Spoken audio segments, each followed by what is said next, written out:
because only those people who have signed up will be allowed to speak. Each person will be allowed 3 minutes to speak, and of course, fiscal court members will be allowed to comment, of course, and then action will occur. Please, no blurting out comments. No discussions between audience members. We are here to conduct a public hearing, and I very much appreciate your attendance because this is what democracy is all about. And I appreciate you being willing to make your voices heard. Let's respect one another. Again, no blurting out of comments. Don't talk out, please do not talk out of turn. And no discussion amongst each other. And we will begin now. I think I've covered everything, Deputy Judge. I want to thank our Deputy Judge, Lisa Brown, over here, who works extremely hard on a daily basis in serving our community. Thank you, Deputy Judge. We're going to begin with Erin Messer. And Erin, would you please take the podium? And the Deputy Judge will be our timer. She will let us know when time is up. Welcome, Erin. Thank you. I'm going to attack this issue on me. Well, without question, the health benefits of Guinness College of non-smoking. Criminalizing the act of smoking here in the state of Kentucky would be a hypocrisy. You allow it to be produced, you allow it to be grown, you tax it, you tax the sale of it, and then tell the individual he can't smoke it. It is wrong. You're denying him his liberty. This is an issue of common courtesy, respect for others, and should be taught in the schools. We teach that at the elementary age, but we forget it once we're in high school. I think that's where this needs to be addressed, and not in the courts by criminalizing the act of smoking. Thank you, Erin. Dorothy Biddle. Good evening.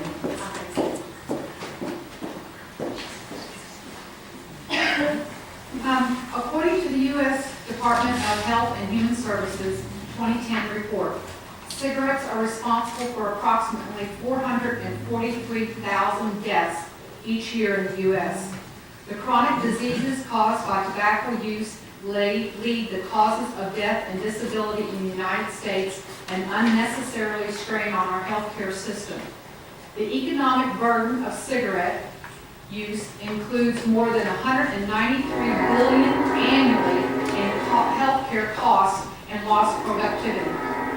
20 years of successful state efforts show that the more communities invest in tobacco control programs, the greater the reduction in smoking. The longer communities maintain such programs, the greater and faster the impact. The largest impact comes when we increase tobacco prices, ban smoking in workplaces and public places, offer affordable and accessible cessation treatments and services, and combine media campaign with other initiatives. My original intention coming to the physical court was to make my community a healthier environment for the young people and the children of the future in Bullitt County. And how that happens is by leading by example. While furthering my education at Bellarmine in the nursing field, I was told that my voice as a healthcare professional had influence on healthcare policy in my community. So I come to physical court to support a smoking ban in Bullitt County for all workplaces and public places that invite the general public inside. My intention was never to support a healthy environment for some and not for others. Sometimes workers do not have the skill set and the financial resources to leave unhealthy work environments and find a new job. In all my research, I have not read where a place of business lost revenue after smoking ban was in place and had to close their doors. Actually, Lexington reported their smoking ban was, after their smoking ban was established, they saw an increase in restaurant and bar employment.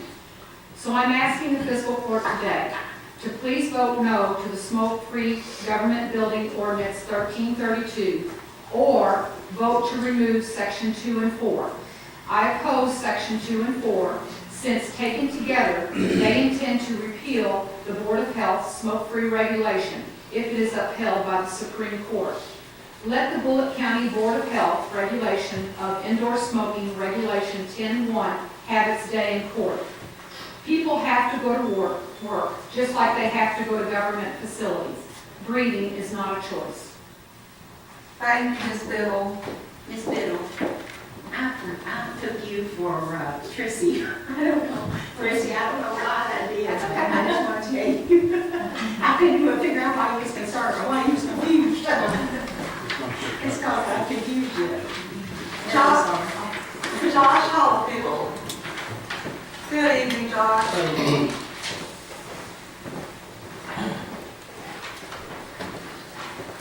First of all, I'd like to say thank you, Judge, and the fiscal court members for allowing us the opportunity to speak on the issue. Again, my name is Josh Hollifield.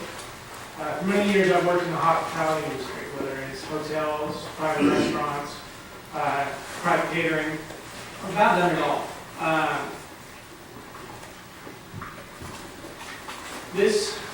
I applaud your understanding food workers need to be protected from secondhand smoke, but why are we limiting just to government buildings?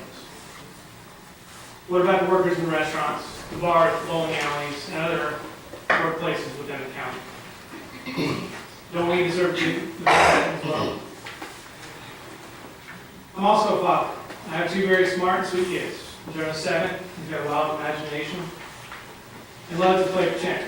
Annabelle just turned 4. She is a very strong-willed and healthy girl. She was born at 2 pounds. I'm sorry, a 4-pound preemie, but is growing into a healthy child.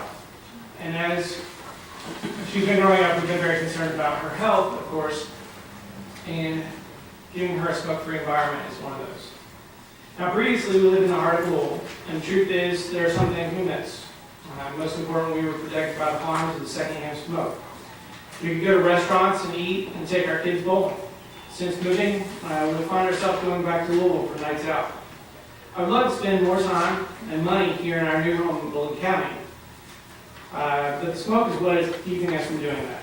I like to say that I'm just inconvenienced by the cigarette smoke that gets trapped in the air, but I'm from a generation that knows better. We were brought up with knowledge that smoking and secondhand smoke causes disease and death. It was right around the time that we moved to Mount Washington that the Bullitt County Health Department had taken steps to change things by passing proactive policy to have a judge rule that the health department didn't have the authority to enforce this policy. We've been watching and waiting for 2 years for this lawsuit to play out. Now I'd like to talk to you about your job. I think to sum it up in one sentence, your job as a member of the Bullitt County Fiscal Court is to do what's best for the people of Bullitt County and your constituents.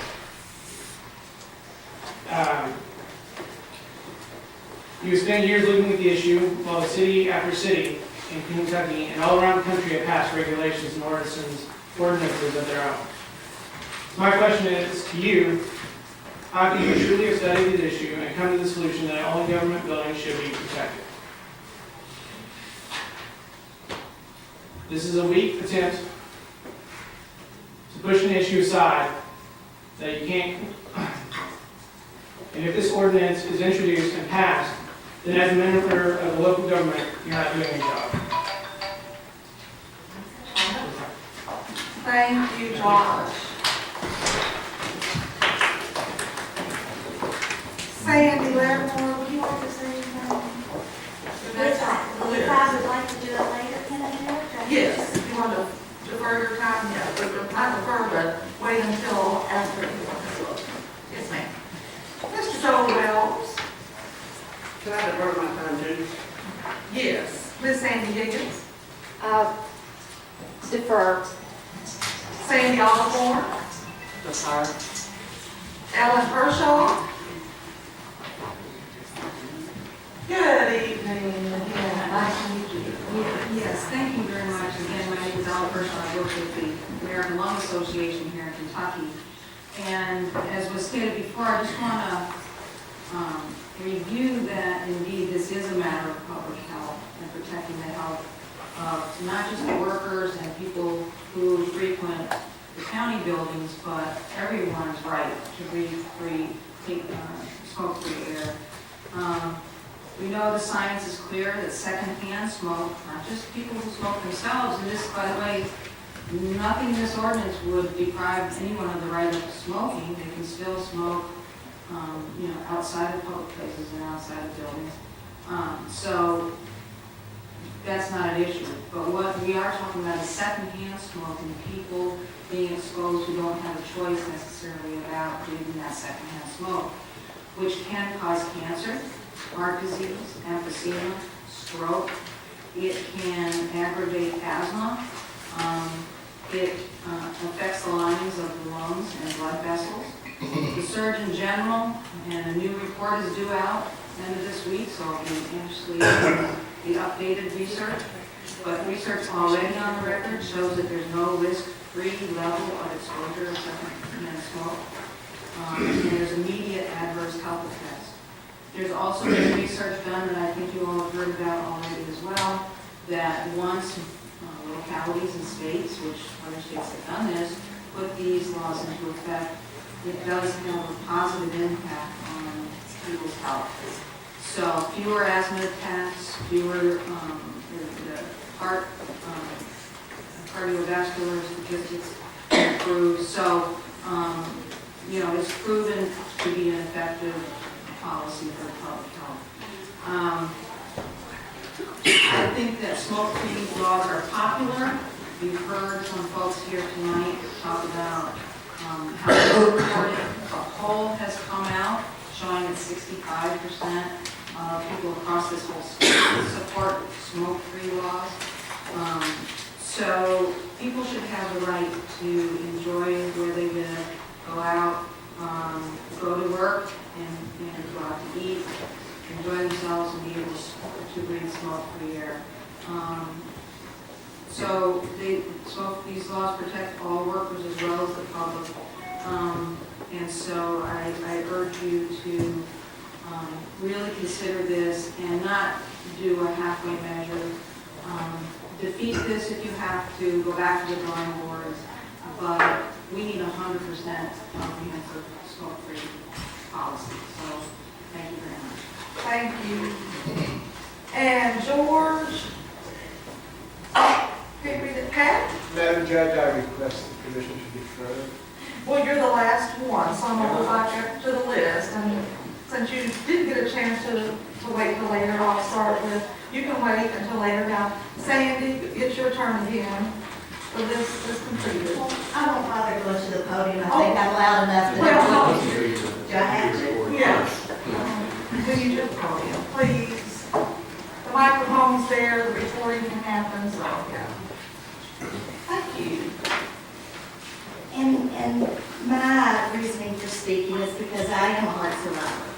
That I feel like that you all should do your job, that it should be smoke-free for all public places.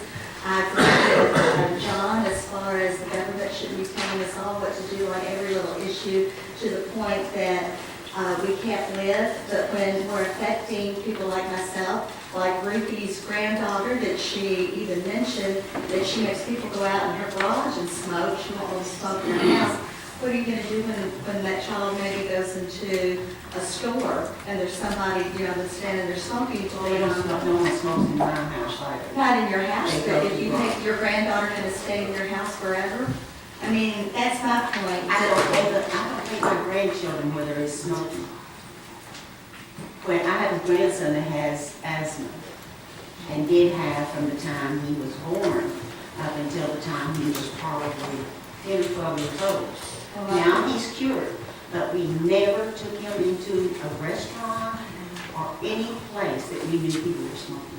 That was our responsibility. But there are places here in Bullitt County and in Shepherdsville that they do smoke in There's very those, and few it's, restaurants in Boyle County now. but there's other stores and other places and things for them that for her, that maybe someday would endanger her by going in and having an asthma attack, like Cynthia Brown. I mean, is very allergic to it whenever that she can just walk through it and have an asthmatic attack. So that's my point of coming from a heart survivor point of view, because most of the people that have gotten up and talked, they've all talking on the statistics of what has been known by the studies and this and that. But I'm coming up from somebody that needs clean air to be able to live. So, thank you. Thank you, Sandy. And Joe Wells. Good evening, Joe. You, Judge, thank you. You're welcome. I'm not a very frequent visitor of fiscal court, at least I used to, but not anymore for a while. Taking a breather, so to speak, of politics, and I wasn't coming down here tonight. I get almost all my information from the good old Pioneer News. But as a hospice volunteer, I just felt the need to come down here. I'm starting my 16th year with hospice. I'm not bragging about that, mind you. I'm just stating the fact that I've been doing this for 16 years. The most overwhelming majority of the gentlemen that I help or live out here in Bullitt County, this is my area. I only take care of Bullitt County, other than if I'm requested by some other parts of the city of Louisville. But mostly I take care of the people right here in my hometown of Bullitt. And the overwhelming majority of them are times with emphysema and lung cancer. Most all my people were tobacco workers, brown wigs. Every single one, all my aunts, my uncles, died of either lung cancer or emphysema. So there's a pattern there. My brother, my dad died in '96 with lung cancer. My brother died 2 weeks after his 49th birthday in '98 with lung cancer. So really, what you're doing here, I'm pretty sure you're going to pass this to not allow the smoking ban in the courthouses. I support you 100%. I thank you for that, but I also wish you'd go one further and stop the smoking in the public places. Now, if you want to, I don't condone anybody for smoking. If you want to go outside and smoke, you want to smoke in your car, you want to smoke in your house, go ahead. If that's what you want to do, if you want to take the risk of dying with that type of disease, let me tell you, it's not pretty to see a grown man gasp for breath, and you can't do nothing other than rub his back.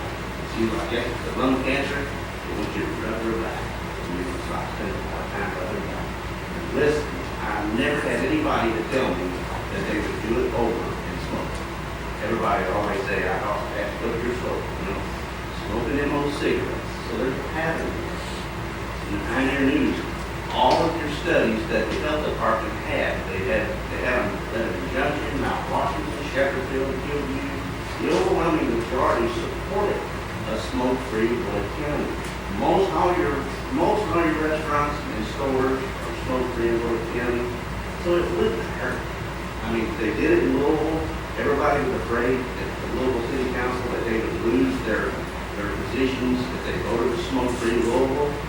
Not one incumbent lost their race for re-election. Thank you very much for your time. Thank you, Joe. And Miss Sandy Osborne. No, Sandy Higgins, sorry. They said it all. Thank you, Sandy. And Miss Sandy Osborne. Yeah, they said it. And Mr. George. Mr. George Pat. Judge, I don't believe I could add a single sentence that would make sense. Okay. All right, with that said, then our next step is action. Municipal court members, if any comments need to be made, now is the time. Or if you prefer to take action, it's your choice. I would like to ask the gentleman that was just up there, how old was your dad when he passed away? My dad was 74 years of age, And your brother was 49. 49, 2 weeks after his 49th birthday. I was just so happy I was his office volunteer. I don't know this as a fact, but now your dad was 79, he smoked, or 74, or whatever. He smoked, but he was that age until he passed on. His brother was 49 when he passed on. I had an uncle that smoked ever since he was a teenager. He didn't die, but he was 90-some years old. Right. I really honestly think it is the chemicals that they are putting on the tobacco plants now. They're gassing the plant. I'm getting more younger patients nowadays. I've done it. The one that was 62, and my most recent one here is 68. But I've had them in the mid-50s. Now, my mom had breast cancer, and when she talked to her oncologist, she asked him, should she stop smoking?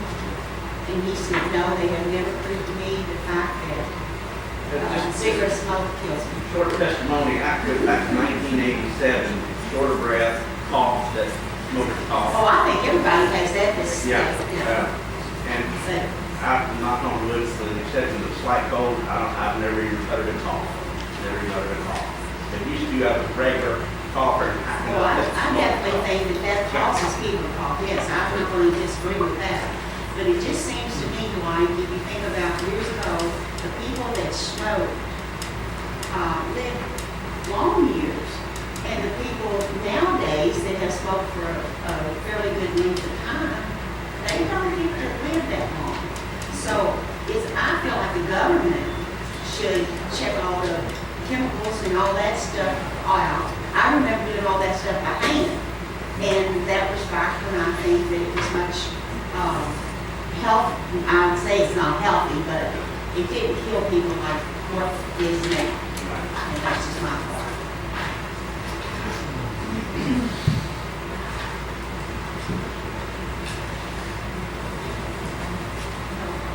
You guys have signed up to speak. And this is the time for the fiscal court members to comment if they so choose.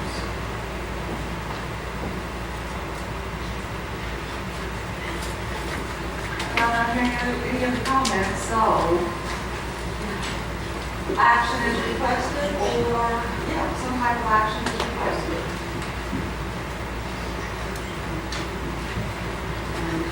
Yes. Can I go sign up now? No. No. I'm a taxpayer. Thank you. Go ahead, Ruby. This is where you go, yes. The way it's written, those days, on a motion. We make our motion. You pass it. I make a motion to pass it.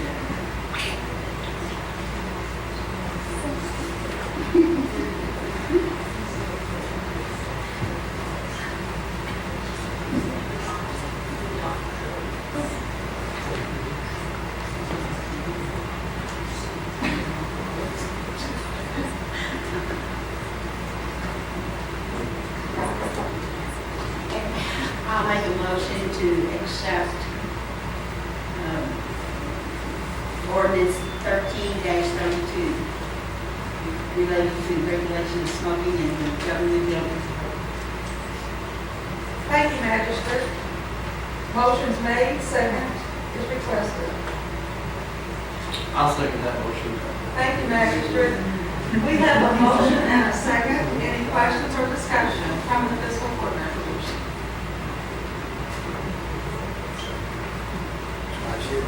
And hearing none, Ms. Brandon, you may call the roll. Ms. Ashcraft? Yes. Mr. Hunt? Yes. Mr. Laszlo? No. Mr. Bradshaw? Yes. Judge Roberts? Yes. Motion carried. Okay, that's all the business we can take care of today. Because it is a special It is a special fiscal court meeting. Thank you all for coming. And motion to adjourn. Can I make a motion to adjourn?